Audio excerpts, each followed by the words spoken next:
All right, good morning, everyone. I am Misty, and this is Dinner on a Dime. And I'm going to knock stuff over on the patio with the chair. So I came out to record for y'all outside today. It's actually like a drizzly morning, so if you hear water dripping, that's why. But then the train horn started, and the dogs started barking next door. And so I don't know how much background noise we're going to have. So I apologize if there's a little bit of background disturbance at the beginning of this video. So I do appreciate all of the new subscribers on the channel. Welcome everyone. I hope you enjoy the videos here.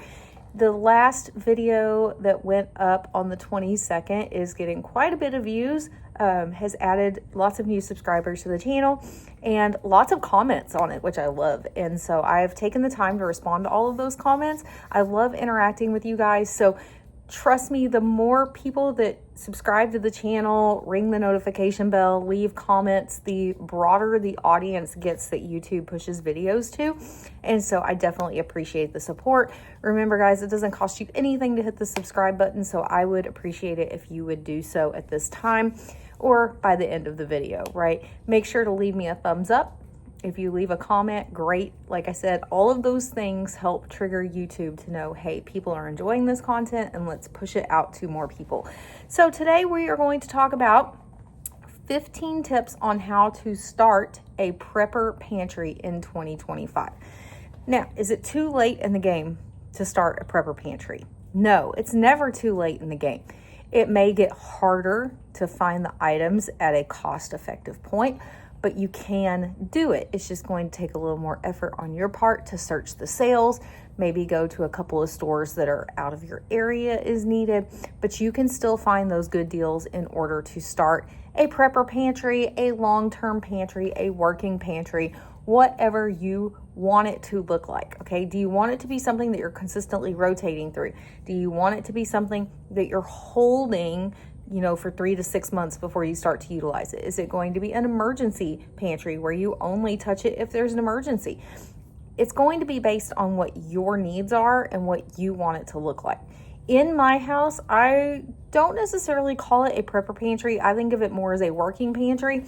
It is what I call an ingredient pantry, okay? It's all of the ingredients that are needed to build healthy, long-lasting, filling meals for my family. And so I don't necessarily think of myself as a prepper. I just think of myself as a smart shopper that is stocking up on things. So maybe more of a stockpiling shopper versus a prepper shopper, okay? So let's go over what I have come up with for the 15 tips on how to start a prepper pantry in 2025. And please, if you have different ones, leave them in the comments, because the more we share together, the better we get as a group, okay? You are going to think of things that I don't. Maybe it will spark something in me and I'll be like, oh yeah, I didn't include this in the video, but I should have. So number one is you're gonna have to define the purpose of your pantry. What do you want it to look like? How much are you wanting to store? How long are you wanting to store it for? Do you have an adequate space that you can do that? Most of us have like a coat closet that we could turn into a small pantry. You can buy totes that go under beds that you can stockpile things in. Now you want to be careful what you put in those, because of course you don't want bugs in your bedroom or anything like that. But what exactly is it you're wanting to prep? Are you wanting to prep culinary ingredients? Are you wanting to bake more? Are you wanting to preserve food or be more self-sufficient? And are you wanting it to be short-term pantry, a long-term pantry? Are you wanting it to be economic uncertainty based, where you're just worried about, potential loss of a job or economic downturn, anything like that? Or is it solely an emergency prep that if the mess hits the fan, your family will have some things to work with, okay? Number two, back to number one. I have all my notes here. Defining the purpose is going to help you shape your selection of your items, right? Your items are going to be based on what your plan for those items are, and it's going to give you a strategy on how to store those items. So if you're talking like really, really long term, where are we going to keep those items where they're out of the way and they're not interfering with like our normal pantry items? Or if it's a working pantry, how are we going to store those items where it's easily accessible and usable in our home? Okay, number 2, start small and build from there. There's lots of ways to do this. You can focus on, let's get 7 days worth of extra in the house. Let's get a 2-week supply of extra in the house. Let's do the buy one for now, 2 for later method. Let's do the deal where we only shop loss leaders and we stock up on the max of it. So if it's 5 items, I buy 5 items, then I have those in my pantry. You're going to have to decide which of those methods is going to be how you are going to tackle this, okay? Start small, don't get overwhelmed. One of my things I would be looking for coming up is November, Thanksgiving, right? So you're going to find a lot of deals on canned goods. So what I would do is I would start with, I'm going to buy a flat of corn, green beans, potatoes, carrots, whatever the vegetables are that you utilize in your house. A flat has 12 cans on it, okay? So I would start there because you can usually find them right around 50 cents. Pretty much all of the stores around Thanksgiving time, at least you could. So we'll see what this year brings. But I would start there, right? It's going to be a great time to find baking products. So if you find like sugar and flour on sale, go ahead and stock up on those.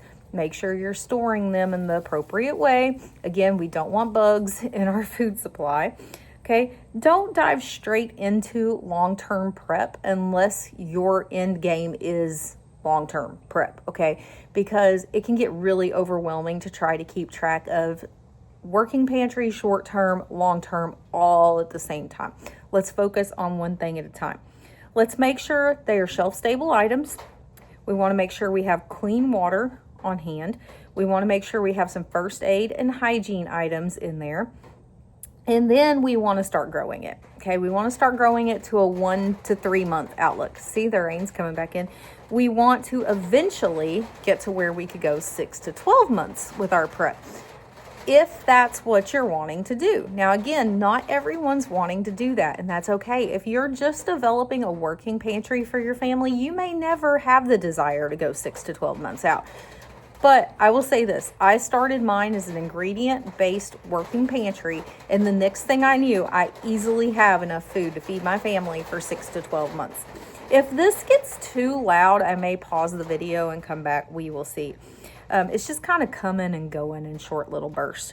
So number 3, focus on what you buy and it being shelf stable. A lot of people will just go out and start buying random things. Okay. That doesn't necessarily work if you can't make anything out of it, and it also doesn't work if it's not shelf stable. So what type of items should you be looking for? Number 1, canned items. They store really well. It's easy. You can just put them on the shelf. You don't have to worry about them. They're going to be fine. Number 2, rice, pasta, oats, things like that stretch for long meals and that fill you up, okay? Number 3, freeze-dried products.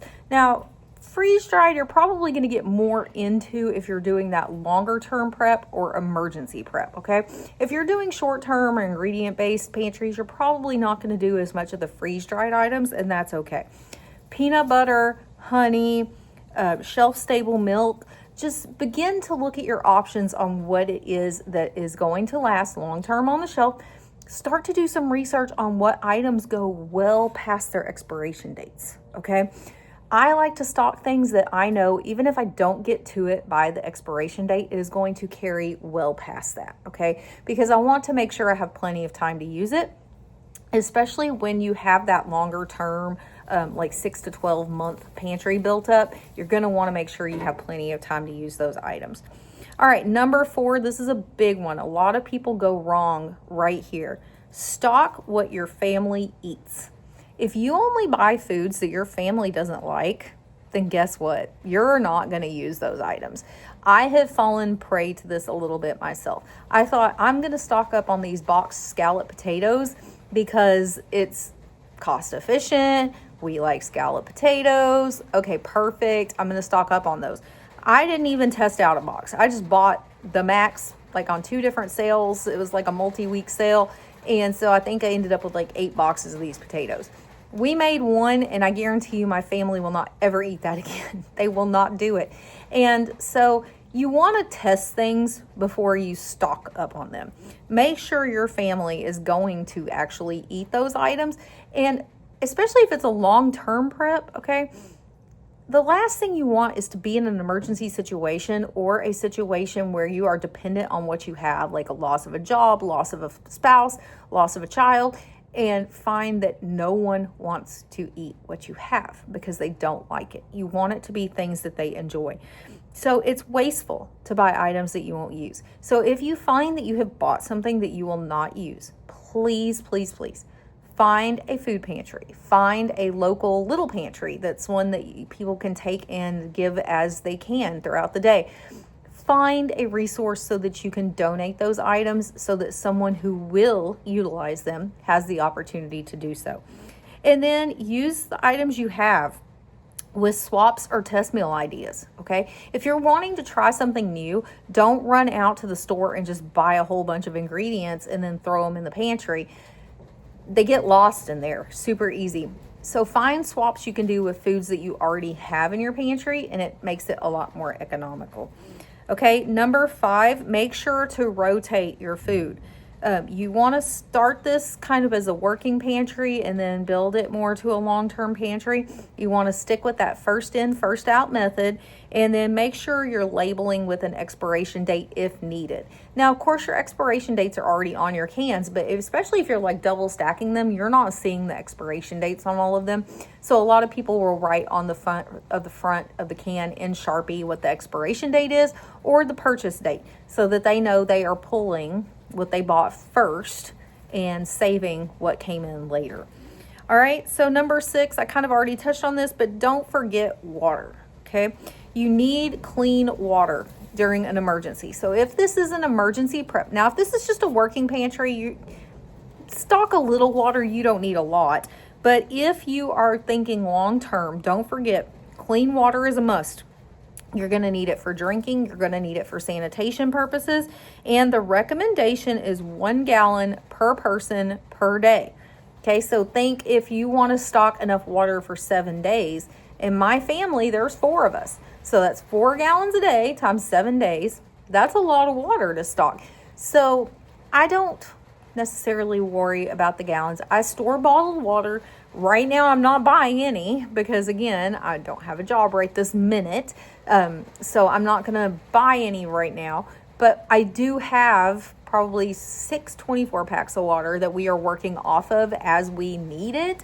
Again, we don't need it, right? Because it's more of a long-term prep item for us. And we have the filtered water in the fridge, so we can just use that.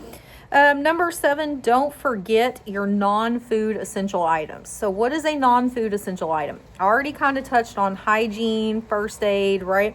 So number 1, medications and supplements. If you could not go to the store to buy your medicine or a supplement, do you have a stock of it that you would be able to get through? Ibuprofen, Tylenol, Band-Aids, first aid gel, burn gel. Do you have some of those items available and on hand? In fact, this is a funny one. I bought a first aid kit, put it in a bathroom cabinet, and completely forgot I had it. And so back when my husband had to have that little emergency surgery that he had to have in the ER, we got home and realized they didn't give us any pads or anything to change his dressing with until we could get to the pharmacy the next day. And the pharmacy was already closed. And so it was like, oh no, like, what are we going to do? And I was like, maybe I have some left from your knee surgery. Well, his knee surgery was like 10, 11 years ago. So I didn't have any left from knee surgery. But as I was digging through, I found that first aid kit. And I was like, oh my gosh, I totally forgot I bought this first aid kit. So don't lose track of where you put things. There you go. There's the funny story there. Hygiene items. Can you stock up on shampoo, conditioner, deodorant, toothpaste, toothbrushes, all that kind of stuff? Okay, it's going to get pretty loud for a minute. I'm going to pause here and probably move inside. Sorry about that. It got really loud outside, so I came inside to finish recording this video this morning because it's actually coming down pretty good now. I'm not sure that it's going to stop. So on non-essential items, we talked about medication and supplements, hygiene items. So shampoo, conditioner, deodorant, toothbrush, toothpaste, all of those items that you find that you're going to need, toilet paper, make sure that you have plenty of those items in stock. I was trying to set this up a little better, but that's as good as it's going to be this morning. All right, batteries, candles, flashlights, matches, anything that you need like that in order to light your house.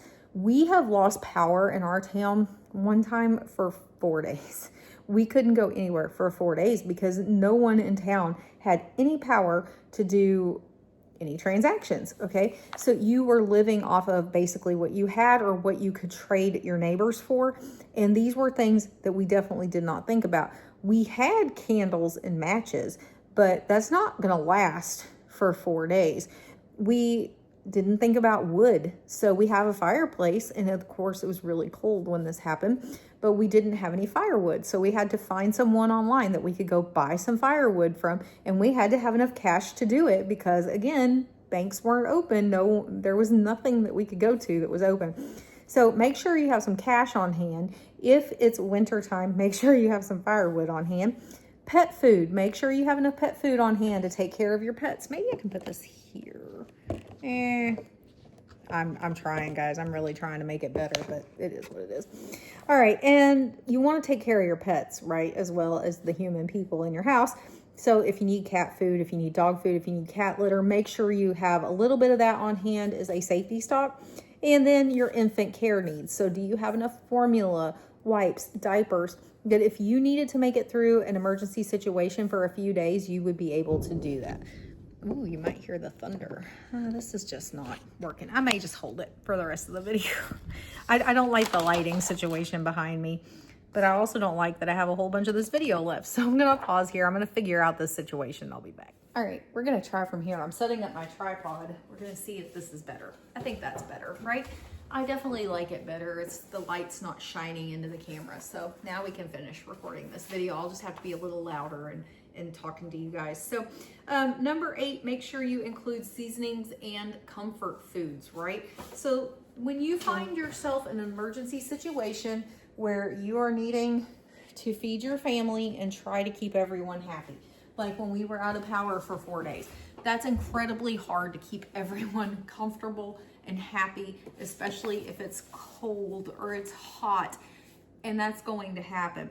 So some of the things you can do, make sure you have spices for your food, make sure you have salt for your food, things that are going to make it taste good, because you may not always be able to make the favorite meal because you might have to be cooking on the grill instead, or a propane camp stove or a solar stove. So make sure you have something available that you can season food well, you can make it taste good. If nothing else, it will taste good. Make sure you have some favorite drinks on hand, coffee, tea, Kool-Aid packets, whatever it is that is going to make things a little bit easier to get through, like some instant varieties, right? I'm not talking about coffee for your coffee pot because your coffee pot may not be working. One thing I've seen recommended online is store some chocolates, maybe in your freezer, that you can pull out, and as they thaw out, you can enjoy a chocolate treat. We keep chocolates in our freezer. We also keep like Thin Mint Girl Scout cookies in the freezer. So obviously, if you have an emergency situation and you lose power, you're going to want to keep that freezer shut at first, but there is going to come a point where you realize you need to use what's in it or you're going to lose it, right? And so that's when I would pull out like the chocolates and the cookies, and I'd be like, okay, we're going to lose everything in the freezer, but we're going to be happy right now because we're going to eat through these snacks.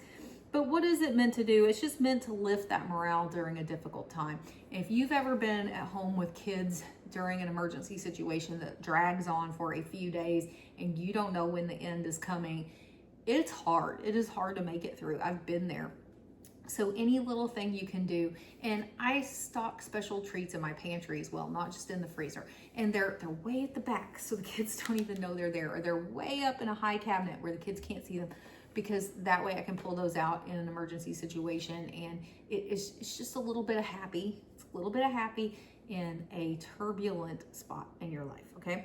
Number 9, if you're going to go long-term, so long-term food planning, diversify your storage methods. Don't put everything into canned goods. Do some different options. So canned goods are gonna last you about 5 years. So plan accordingly. Don't put everything you have into canned goods and think, okay, I'm going to go 25 years with this pantry. You may not be able to make it with certain canned goods. Mylar bags with oxygen absorbers will help you carry food 10 to 25 years. So that's a good option. Vacuum sealed jars are going to help preserve your food longer. And then of course your freeze dried meals are going to give you up to 30 years of being able to eat those items. So if your plan is very long term, very emergency based planning, freeze dried meals, this is where this is going to come into play. That's why I said earlier in the video, you might not use as much freeze dried stuff if you are just doing short term, but if you're doing long term, that's where you're going to see the benefit of it. All right, number 10, think about how you're going to cook this food in an emergency situation, okay? So can you just reconstitute the food and eat it as it is? Can you heat it with a butane or propane stove? Do you even have a butane or propane stove if you needed it? Can you use your grill?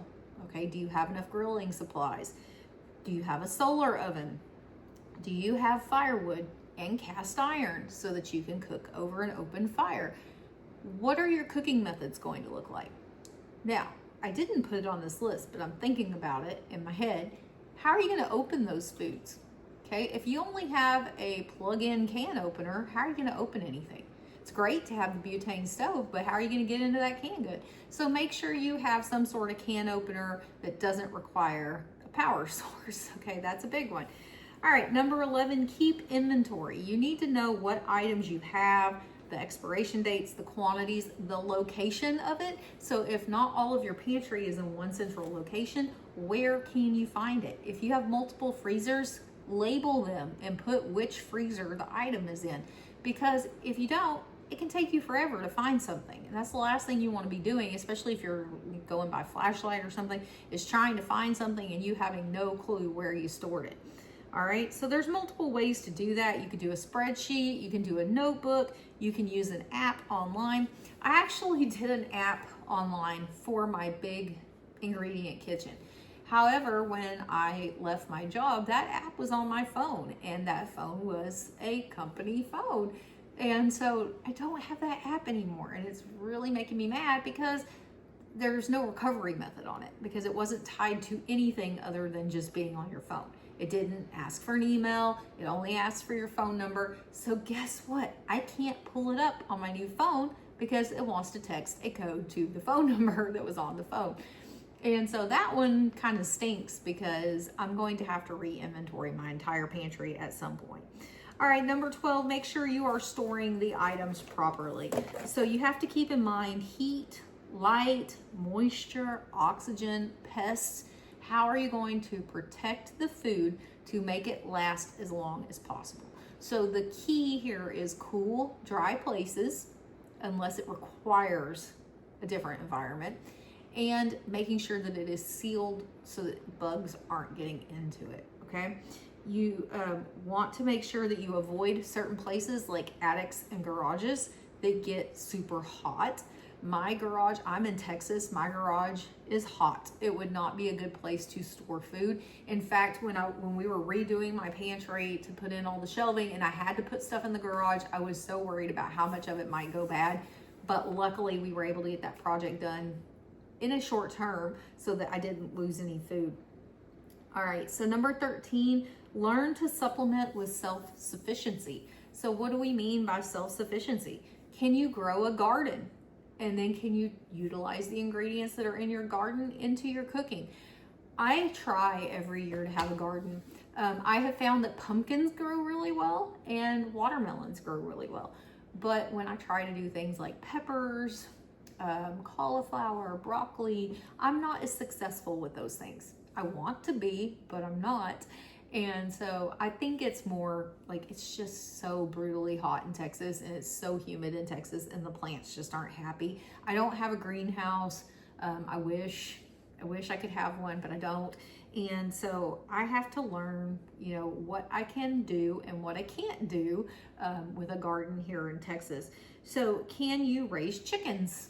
Okay, a lot of my friends have chickens, and so they are pretty self-sufficient on eggs and they are pretty self-sufficient on meat, but I am not. I don't have any chickens. I love the idea of having having chickens. I love the idea of having eggs on the ready, but I don't want to have to take care of chickens. I don't want to have to go out in the freezing cold and take care of chickens. I don't want to go out in the heat and take care of chickens. So for me, it's just easier to keep buying eggs. Can you grow herbs? Like in your windowsills, can you grow herbs? That one is probably one I could do here, but I do need to invest in some windowsill boxes or building some of my own. So that might be a good wintertime project, is to kind of measure out and see what wood we have that I could do those with, and build out my own boxes. So then in the spring, maybe we could do some small berries or herbs in some windowsill boxes. All right, and then number 14 kind of piggybacks on that self-sufficiency. Learn how to preserve the food you're not going to use. So canning, pressure canning or water bath canning, different techniques for different things. I've talked about it a little bit on the channel. My mom came over and taught me how to water bath can some foods. I've had one success with some tomato sauce. I've had one go terribly wrong that I read online that you could can it. Maybe it should have been pressure canned, but all of the jars started to not unseal, but I guess the item in it started to kind of ferment and bubble out and push the lids up, and then it was like all over the counter and things.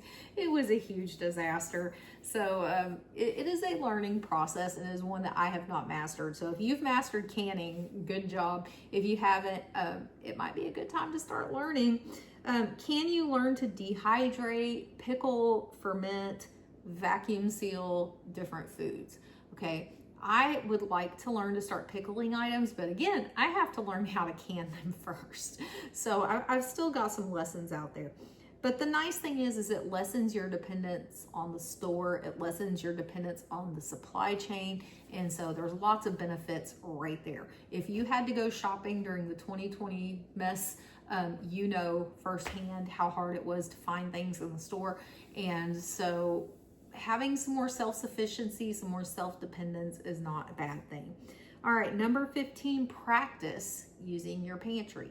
So learn to cook with only what you have. Quit going out to the store and buying stuff on the fly, and just learn to cook with what you have. Learn to adjust your meal plan on the fly. If you find you don't have something that you thought you had, okay, let's change the game. Let's figure out something else instead.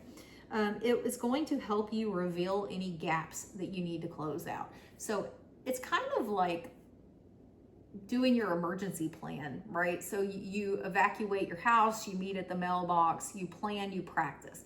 So you've planned your pantry, now practice using it a time or two. Make sure you actually have everything you're gonna need during that emergency situation. And maybe make your emergency a week long, okay? We're in an emergency. We cannot go shopping. There's no stores we can go to.